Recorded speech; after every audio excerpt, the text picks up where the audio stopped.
only like general stuff really. It was only when I reached 11, like the summer of 2011 when I was 11 years old, that I met my new coach, well my coach I'm with now, and we actually started doing training, like reps around the track, hill work in the park, like lots of like core conditioning. So I was training like an athlete that would be maybe national standard would train, and that was reflected in my races that season when I was, even though I probably wasn't even training as much as the other athletes my age, it showed that maybe if you have natural ability that can take you further. So I was training like twice. When I was 11 with my coach, let's say maybe I was running 4 times a week. So I would train on the Tuesday and the Thursday, and then I would run on the Saturday, and maybe train again on the Sunday. But that was more towards when I was reaching 12. Like I was training 3 times a week and then doing a run here and there. So where do you want to be in the next 5 years or so? So obviously in 2 years' time is the Olympics, and I feel like obviously there's the seniors that are already there who are like 26, 25, 26, and they've obviously been in the sport 10 years longer than I have. They're running good times, but I don't think they're out of my reach. So hopefully I'll be able to catch a lot of them up and take their spots for the Olympics. So what do you need to get there? What do you really need to get there to where they are right now? You need to be training like a full-time athlete. You need to have the right support behind you, good nutrition. Like now, I feel like nutrition now is more important than it would be at your guys' age if you're trying to reach the next step. Good strength and conditioning, good training partners around you, and yeah. What about sleep? What does sleep come into play with athletics? Yeah, sleep is important, especially if you're getting up to training early. You can't, if you're tired and you're not really gonna want to get out of your bed, let alone go and train. But in general, like you need to be rested and so on, yeah. And how do you combine education and sports together? How does it work for you? It's hard, but I think if you started it from a young age, it's less of a shock. Like I went through my GCSEs, training extremely heavily, like practically every other day I was training and trying to revise at the same time.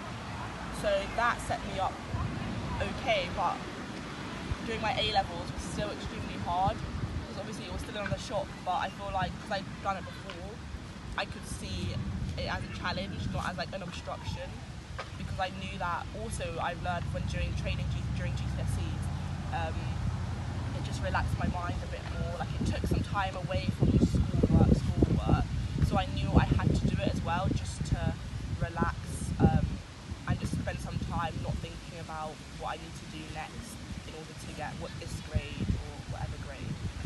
So where do you go from here? We know that you just won, you're number 7 in the world. You went to the World Junior Championship in Finland. How did you get there? Tell us a little bit about how you got there. So at the time I was doing my A-levels, which is like when you're in year 13 and have the final exams. So I was like in the library 24/7. I was either in the library or on the track. It was one of those two, and I'm not sure how I actually managed to get in the team because I'm not sure how it happened. Because I was revising and training. Like it was so hard to do both, but somehow it did happen. And yeah, it was like an amazing experience doing competition, like probably the best experience of my life. And then so it's a combination of hard training and being motivated and knowing what you want to achieve. So what's the plan now? What is university going to be like? Where are you going? So I'm going to Louisiana State University, which is in America, on a full sports scholarship.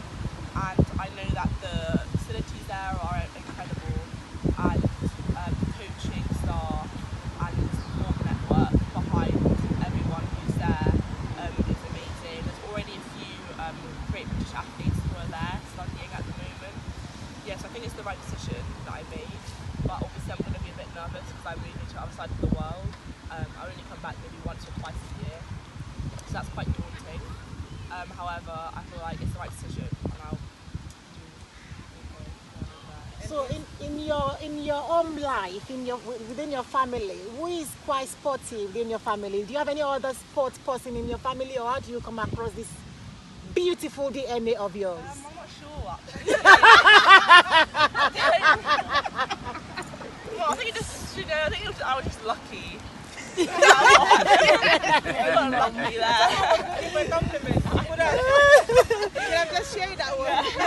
I wasn't even expecting that. So is there anyone else that is sporty in your family? Well, my mum used to compete for her state in Nigeria, so she obviously was a bit sporty here and there, and she liked running.